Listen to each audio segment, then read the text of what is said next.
Shattering the courtroom's tension, the judge's final ruling hit like a detonation, but the real explosion was yet to come.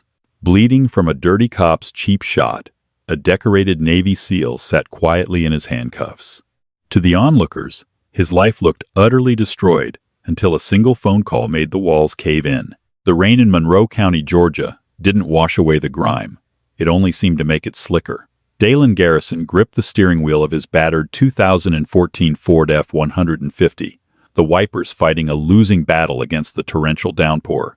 At 36, Dalen was a man made of quiet angles and heavy silences. He had the kind of broad-shouldered, thick-chested build that commanded immediate space in any room. But his demeanor was deliberately invisible. For 12 years, Dalen had operated in the shadows as a member of the United States Navy's Naval Special Warfare Development Group, commonly known as SEAL Team 6. He had bled in the dust of Helmand Province, shivered in the freezing waters of the Baltic, and buried brothers whose names would never be etched on public monuments. Now, he was just a civilian, running a non-profit youth boxing gym on the south side of town, trying to give forgotten kids a fighting chance. He wanted peace. Monroe County, however, had other plans. The red and blue strobes ignited the inside of his cab, flashing off the rearview mirror and blinding him momentarily. Dalen checked his speedometer 45 in a 50 zone. He checked his taillights, both functioning. He engaged his turn signal, slowly pulled onto the muddy shoulder of Route 119, killed the engine, rolled down his window, and placed both hands flat at 10 and 2 on the steering wheel. Standard procedure. He knew how to survive a war zone, and as a black man in a rural southern county, he knew how to survive a traffic stop. Heavy boots crunched on the wet gravel.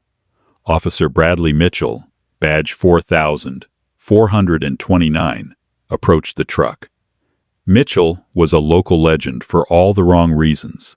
A former high school linebacker who never quite outgrew his glory days.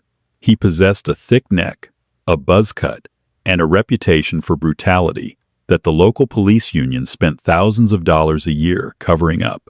Mitchell was known on the streets as the Hammer, a nickname he wore with sickening pride. Mitchell didn't ask for a license or registration. He didn't introduce himself. He stopped 2 feet from the window, unclipped the retention strap on his holster, and shone a 1,000-lumen tactical flashlight directly into Dalen's eyes. "Step out of the vehicle, boy," Mitchell barked, the southern drawl thick with unwarranted aggression. "Officer, my hands are on the wheel," Dalen replied, his voice a calm, deep baritone that betrayed absolutely zero fear. "My wallet is in my back right pocket. My registration is in the glove compartment. How would you like me to proceed?" That preternatural calmness infuriated Mitchell. Bullies feed on fear, and the man sitting in the truck was a stone wall. "I said step the hell out of the truck."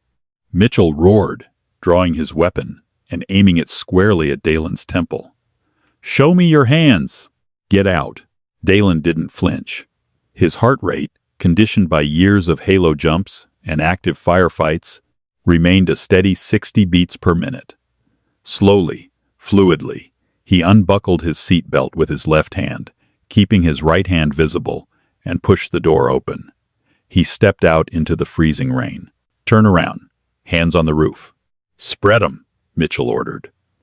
Dalen complied. He planted his boots on the wet asphalt and placed his palms flat on the cold metal of his truck roof. Before he could even settle his weight, Mitchell struck. The officer kicked Dalen's right knee out from under him, sending him crashing down onto the unforgiving pavement. Pain flared, but Dalen bit it down, an automatic response from a man who had once walked 2 miles on a shattered tibia in a hostile desert. "Stop resisting!" Mitchell screamed for the benefit of his cruiser's dashcam, even as Dalen lay perfectly still, face pressed against the wet gravel. "I am not resisting, officer," Dalen said clearly, ensuring his voice would be picked up by the microphone. Mitchell dropped his 240-pound frame directly onto Dalen's back, driving a knee violently between the veteran's shoulder blades. The air rushed out of Dalen's lungs. Mitchell grabbed Dalen's right arm, wrenching it upward at a grotesque angle, tearing at the rotator cuff. It was an illegal, punitive compliance hold designed purely to inflict agony. Dalen's mind briefly flashed to a dozen different ways he could kill the man on top of him. 2 seconds. That's all it would take to reverse the hold, shatter Mitchell's elbow, and crush his windpipe. But Dalen's discipline was absolute. If he fought back, he was a dead black man on the side of a rural highway. If he survived, he was a cop killer. He chose to absorb the pain. He chose the long game. "You think you're tough?" Mitchell hissed, leaning down so his hot, coffee-stained breath brushed Dalen's ear. "You're nothing. I own you out here." Mitchell slammed Dalen's face into the gravel, splitting his eyebrow open. Blood mingled with the rain, running into Dalen's eye. Handcuffs were ratcheted on with brutal tightness, cutting off the circulation to his wrists. By the time Dalen was dragged to his feet and thrown into the back of the cruiser, his face was a mask of blood, and his shoulder was screaming. He was booked into the Monroe County Jail on charges of felony resisting arrest with violence, assault on a law enforcement officer, and failure to obey a lawful order. In his police report, Mitchell painted a vivid, entirely fictional picture. He claimed Dalen had lunged at him, possessed superhuman strength, and attempted to grab his service weapon. It was a boilerplate narrative used by dirty cops for decades to justify excessive force. Mitchell assumed Dalen was just another statistic, just another poor soul who would be intimidated by a public defender into taking a plea deal for 5 years in the state penitentiary. He had no idea. He had just laid hands on a man whose personal contacts included the highest echelons of the Department of Defense. 6 weeks later, the air inside the Monroe County Courthouse was thick with the smell of cheap floor wax, stale sweat, and institutional dread. Judge Harrison Caldwell presided over courtroom 3B. Caldwell was a man who viewed the Constitution as a set of loose suggestions rather than the law of the land. He was a former prosecutor, with a silver comb-over and a gavel he wielded like an auctioneer, selling lives to the prison industrial complex. Dalen Garrison sat at the defense table. He wore a sharp, charcoal gray suit that perfectly tailored his athletic frame. His posture was impeccable, his spine straight, his hands resting lightly on the scarred oak table. The cut above his eye had healed into a jagged, pale scar. Beside him sat his attorney, Benjamin Croft. Croft was a sharp, 50-year-old defense lawyer who had taken the case pro bono the moment he read Dalen's classified redacted DD 214 discharge papers. Croft knew exactly what they were sitting on, and he knew exactly how this trap was going to snap shut. Across the aisle, Assistant District Attorney Todd Cleary strutted like a bantam rooster. Cleary was young, ambitious, and utterly lacking in moral compass. He saw Dalen's case as an easy win, a stepping stone to a political career. Officer Bradley Mitchell sat behind the prosecution table, wearing a crisp dress uniform, practically glowing with smug satisfaction. The trial began with Cleary painting a horrific picture of Dalen. He described a violent, unhinged individual who violently attacked a decorated police officer during a routine traffic stop. "Ladies and gentlemen of the jury," Cleary bellowed, pacing the floor, "Officer Mitchell was fighting for his life against a man who refused to respect the badge, a man who believes the law does not apply to him." When Mitchell took the stand, his performance was Oscar-worthy. Under Cleary's direct examination, Mitchell spoke softly, looking earnestly at the jury. He had this crazy look in his eyes. Mitchell lied smoothly, resting his hands on his lap. I asked him politely for his license. He screamed profanities, kicked his door open, and tackled me. I had to use physical force to subdue him purely to protect my own life. I thought I wasn't going to make it home to my little girl. Dalen sat motionless, his face an impenetrable mask. He didn't shake his head. He didn't sigh. He merely watched Mitchell the way a sniper watches a target through a scope, calculating, detached, waiting for the wind to die down. Croft's cross-examination was surprisingly brief and seemingly ineffective. He asked a few basic questions about the dashcam footage, which conveniently, the state claimed, had been corrupted by a software glitch. Croft didn't press the issue. He let Mitchell build his house of lies as high as possible. "Give a man enough rope," Dalen had told Croft the night before, and he will hang himself.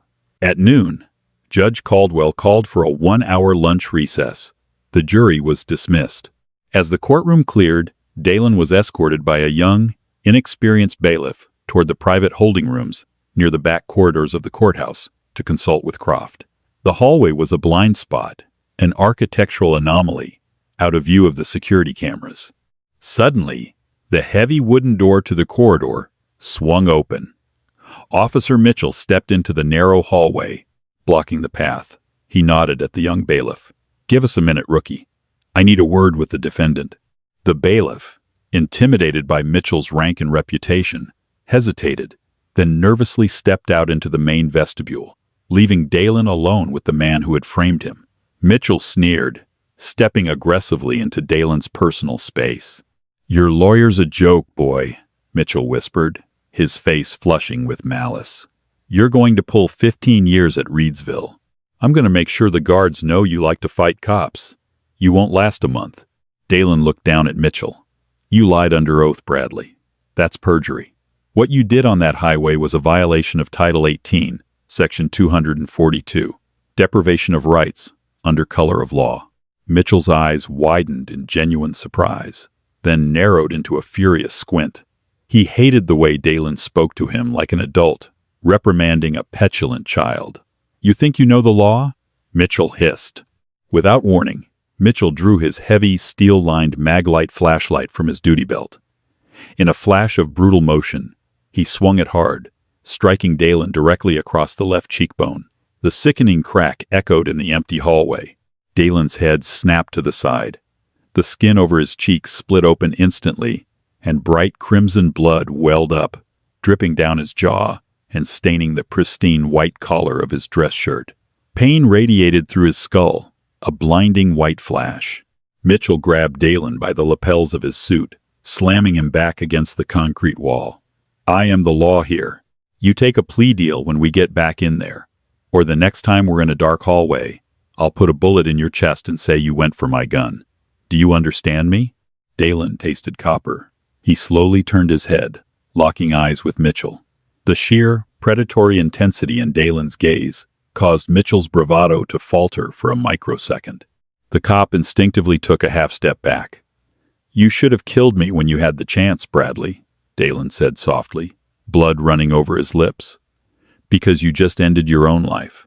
Mitchell scoffed, trying to shake off the sudden chill crawling up his spine. "Yeah, right. Clean yourself up, scumbag." He turned and pushed through the doors, leaving Dalen leaning against the wall. 5 minutes later, court resumed. The murmurs in the gallery died down as Dalen walked back to the defense table. The jury gasped. A fresh, bleeding laceration marred Dalen's face, and his shirt collar was soaked in blood. Judge Caldwell frowned, peering over his reading glasses. "Mr. Garrison, what on earth happened to you during the recess?" Before Croft could speak, ADA Cleary stood up, looking slightly panicked. "Your Honor, I was informed by Officer Mitchell that the defendant became unruly in the holding corridor and tripped, striking his face against a door frame." Mitchell, sitting behind Cleary, nodded solemnly. Judge Caldwell waved a dismissive hand. "Very well. Let the record reflect the defendant is prone to clumsiness. Mr. Croft, the prosecution has rested. Call your first witness." Benjamin Croft stood up. He looked at Dalen, then at the judge. He didn't call a witness from the hallway. He didn't submit a piece of paper. Instead, Croft reached into his briefcase and placed a sleek, black satellite phone on the defense table. "Your Honor," Croft said, his voice ringing with a newfound, terrifying authority. "The defense waives its right to call traditional witnesses at this time. However, before my client takes the stand to testify regarding the assault he just endured from Officer Mitchell on court property, we have requested the presence of a character witness. He could not be here physically today due to matters of national security." Judge Caldwell banged his gavel angrily. "National security? Mr. Croft, this is a local battery case. What kind of circus are you trying to run in my courtroom? Who is this witness?" Croft picked up the phone. "Your Honor, I request permission to patch in a direct audio feed to the courtroom speaker system. The man on the other end of this line is Rear Admiral Richard Kincaid, United States Navy, Judge Advocate General's Corps, stationed at the Pentagon.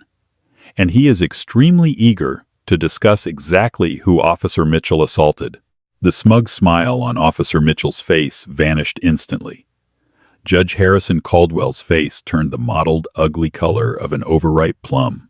He gripped his gavel so tightly his knuckles turned white, but he didn't strike it again.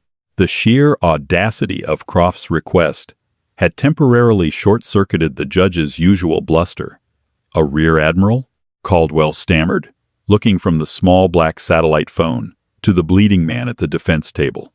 "Mr. Croft, this is a state court addressing a local felony assault charge. I do not care if you have the President of the United States on speed dial.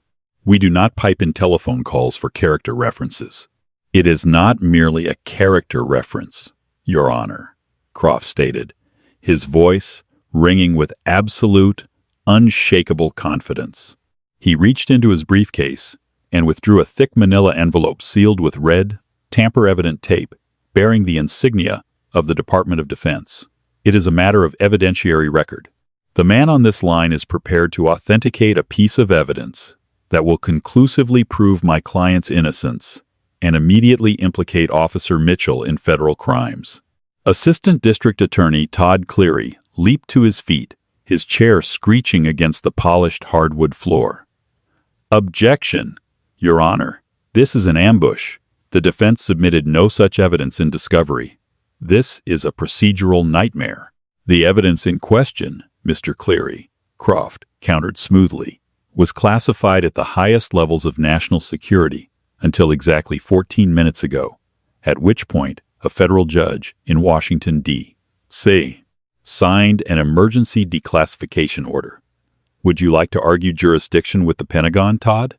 Cleary opened his mouth, but no sound came out. He looked back at Officer Bradley Mitchell. For the first time since the trial began, the smug, untouchable aura surrounding the hammer had evaporated. Mitchell was suddenly sweating, his eyes darting toward the heavy wooden doors at the back of the courtroom. Judge Caldwell swallowed hard. The mention of a federal judge and the Pentagon in his backwater courtroom made him acutely aware of how far out of his depth he had suddenly waded. "Connect the device, Mr. Croft. But I warn you, if this is a stunt, you will be joining your client in a cell." Croft produced a standard auxiliary cable, plugging one end into the satellite phone and the other into the courtroom's public address system. He pressed a button on the phone's console.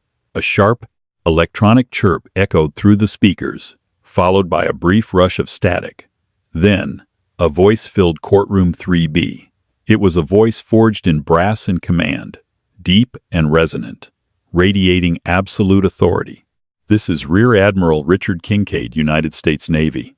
Am I addressing the presiding judge of this court?" Caldwell leaned toward his microphone, suddenly hyper-aware of his own posture. "You are speaking to Judge Harrison Caldwell, Monroe County Superior Court. Admiral, I am allowing this highly irregular interruption under the assumption that it pertains directly to the charges against Mr. Garrison." "It pertains to much more than that, Judge Caldwell," Kincaid's voice boomed. "First, let the record reflect that Chief Petty Officer Dalen Garrison is a highly decorated, medically retired operator of the Naval Special Warfare Development Group. He is the recipient of 2 Silver Stars, a Bronze Star with Valor, and a Purple Heart. He is also currently retained as a highly classified civilian consultant for the Defense Advanced Research Projects Agency, DARPA." A collective gasp swept through the jury box. The jurors, mostly working-class locals who had been spoon-fed the narrative of a violent street thug, now stared at Dalen with wide, reevaluating eyes. Dalen remained perfectly still, a stoic statue, the blood from Mitchell's flashlight strike slowly drying on his cheek.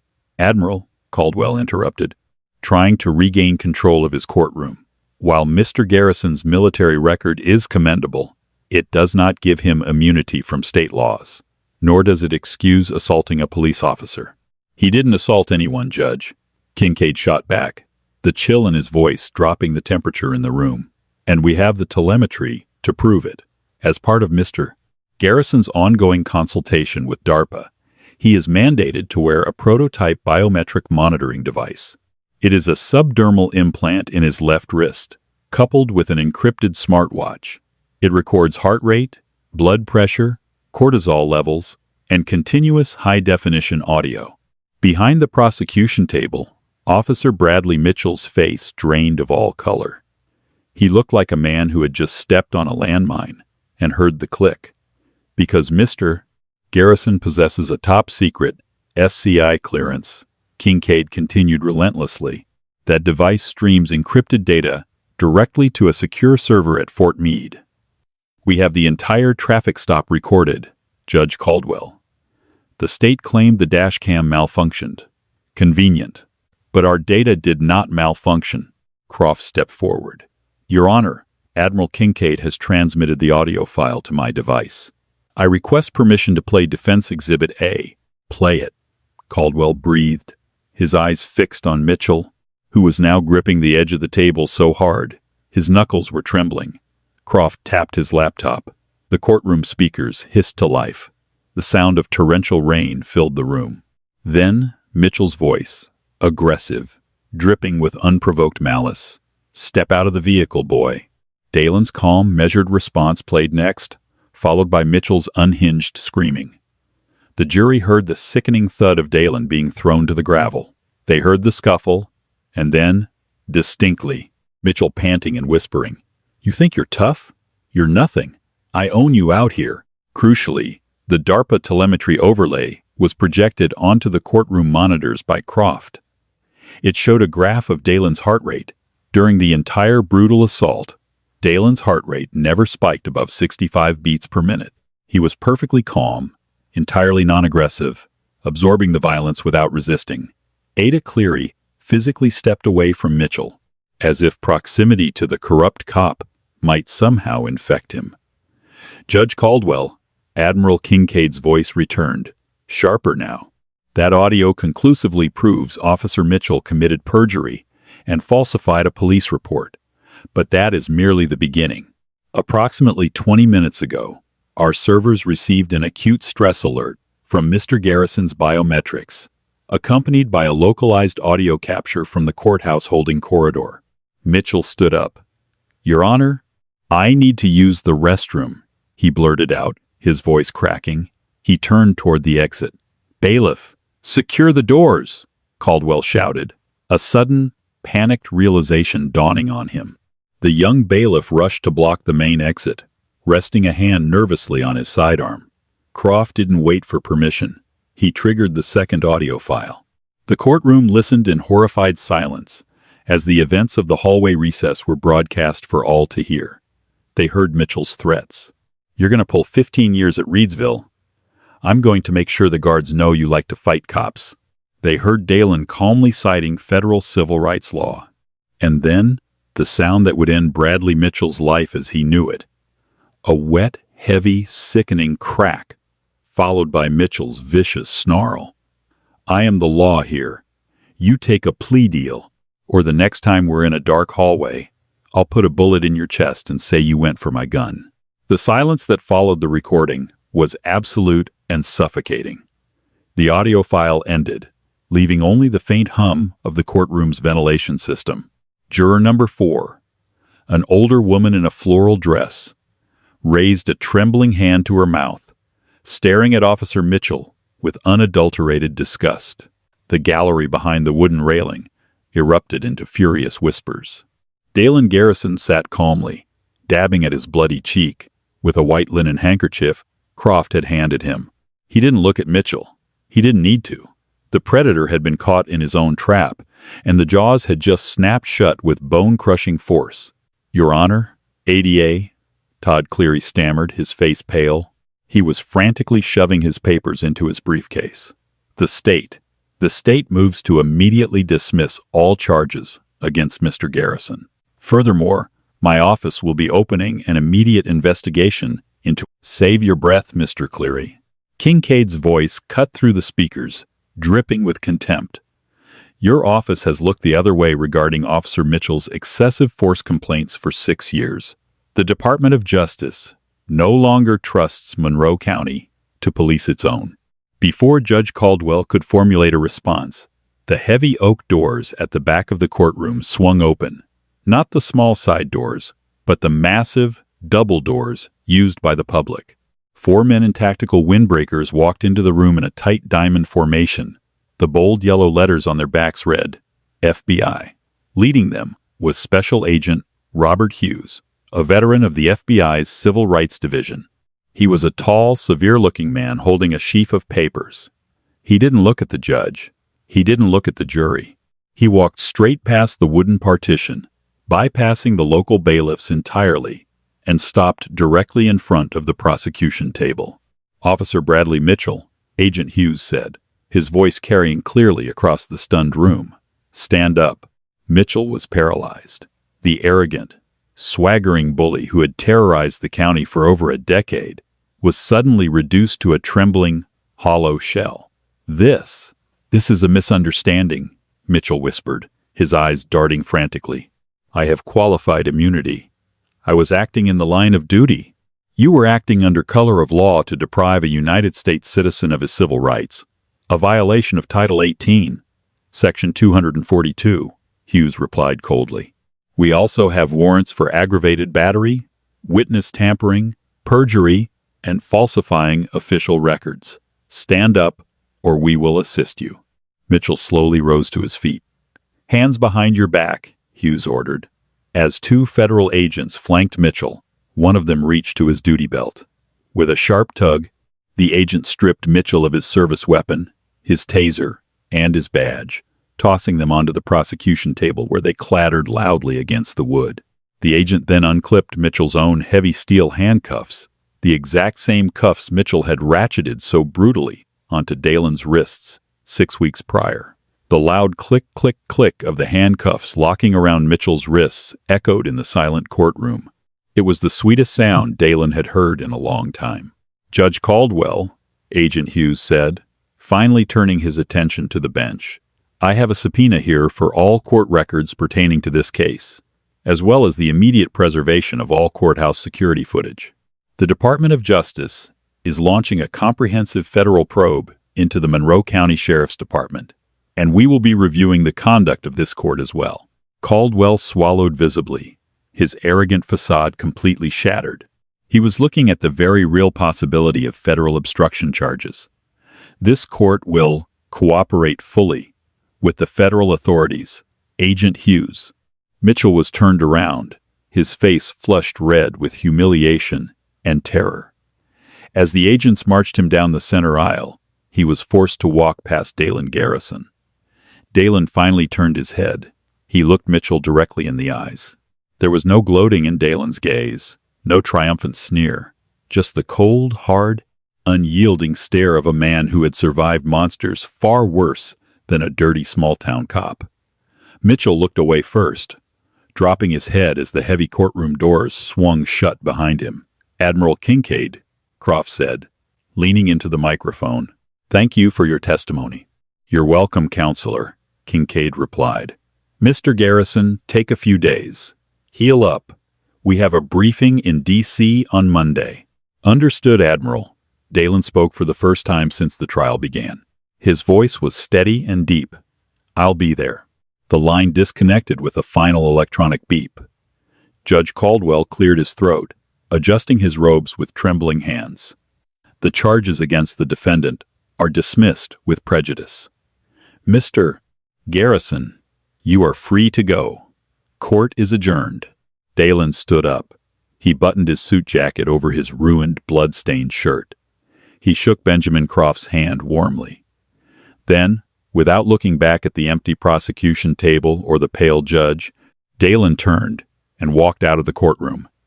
The storm outside had broken, and sunlight was streaming through the high windows of the courthouse. The long game was over. He had won. The arrest of Bradley Mitchell was not an isolated, contained event. It was the violent pulling of a thread that rapidly unraveled the entire corrupt tapestry of Monroe County. Within 48 hours of the courtroom spectacle, the Department of Justice, operating under the sharp, unyielding purview of U.S. Attorney Ryan K. Buchanan, for the Northern District of Georgia, descended upon the local sheriff's department like a biblical plague. Federal agents didn't knock. They executed no-knock warrants on the precinct's server rooms. FBI cybercrime specialists utilized Cellebrite extraction tools to bypass the county's outdated firewalls, securing decades of internal affairs complaints, use of force reports, and email chains that had been conveniently lost or labeled as administrative errors. The dashcam footage from Dalen's arrest, which Mitchell swore had been corrupted by a glitch, was recovered in less than an hour. The digital forensics proved Mitchell had manually deleted the file 20 minutes after dragging Dalen into lockup. The dominoes fell with brutal efficiency. Sheriff Thomas Langdon was forced into an immediate, disgraced resignation before being formally indicted on federal RICO charges for overseeing a systemic pattern of civil rights abuses. Judge Harrison Caldwell, terrified of the FBI probing his suspiciously high conviction rates and campaign finance records, abruptly announced his retirement, citing health concerns. Bradley Mitchell's world collapsed with terrifying, breathtaking speed. The local police union, an organization that had spent hundreds of thousands of dollars over the years burying Mitchell's excessive force complaints, took one look at the DARPA audio transcripts and the sheer weight of the federal indictments. In a terse, 3-paragraph press release, they publicly severed all ties with the Hammer, refusing to cover a single dime of his legal fees. His personal life disintegrated just as fast.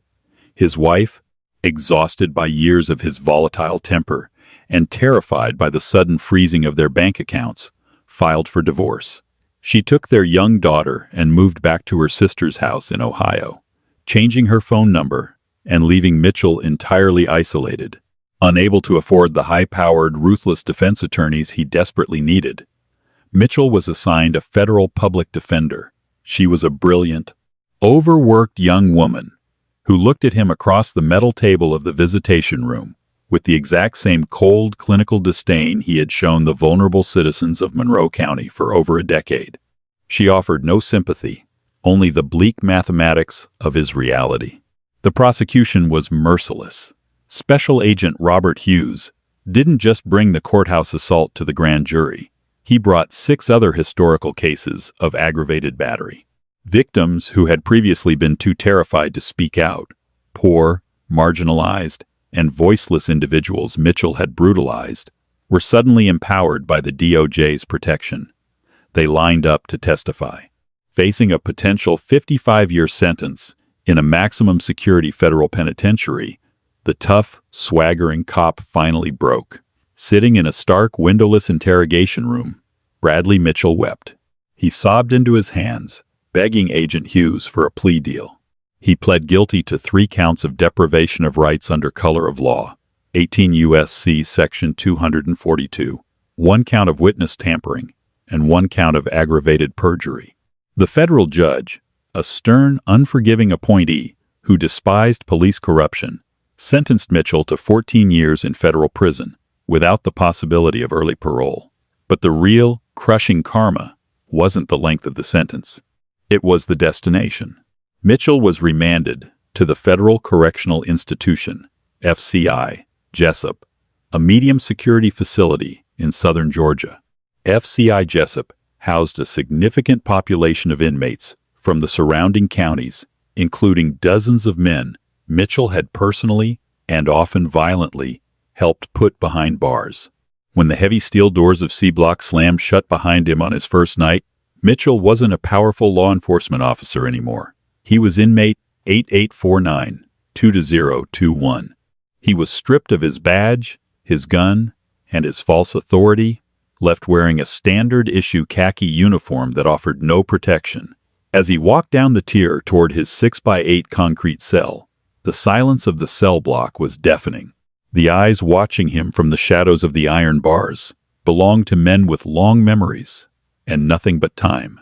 The predator had officially become the prey, confined in a concrete cage with the very monsters he had helped create.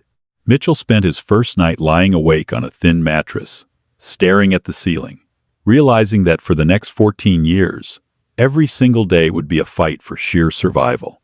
A year later, the air inside the Southside Youth Boxing Gym smelled of canvas, sweat, and pine cleaner.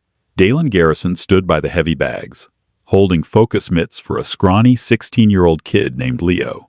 Dalen's face bore a faint, silver scar across his left cheekbone, a permanent, physical reminder of that Tuesday in court. He wore it without malice or anger. Following the DOJ investigation, Dalen had received a massive, multi-million-dollar civil settlement from the county. The money never saw his personal savings account. Instead, it bought a brand-new roof for the gym, a fleet of 3 shuttle vans to pick up at-risk youth from dangerous neighborhoods, and full, 4-year college scholarships for 5 of his senior fighters. His highly classified consulting work with DARPA continued quietly in the background, his trips to the Pentagon frequent but entirely unannounced. Yet, his true anchor remained right here, in the humid Georgia heat. He spent his days teaching young men and women the ironclad discipline he had learned in the SEAL teams. He taught them how to throw a devastating jab, yes, but more importantly, he taught them when to keep their hands down. He taught them the absolute power of the long game. As Leo threw a wild, sloppy right hook, Dalen caught it easily with the leather mitt, tapping the boy lightly on the side of his protective headgear. "Balance, Leo," Dalen said, his deep voice carrying easily over the rhythmic thrum of skipping ropes in the background. "Don't rush it. Anger makes you sloppy. The hardest punch isn't the one you throw first. It's the one they never see coming." Dalen looked out the window of his gym, watching the neighborhood kids playing safely on the street corner. The storm had passed, and the foundation he had built remained entirely unshaken. True justice rarely arrives with a roar. It often moves in absolute silence. Dalen Garrison absorbed the cruelty of a corrupt system, not out of weakness, but because he held the ultimate trump card. Bradley Mitchell thought a badge granted him absolute power, forgetting that predators are eventually hunted. In the end, one phone call shattered a tyrant's world, proving that true strength requires no violent display.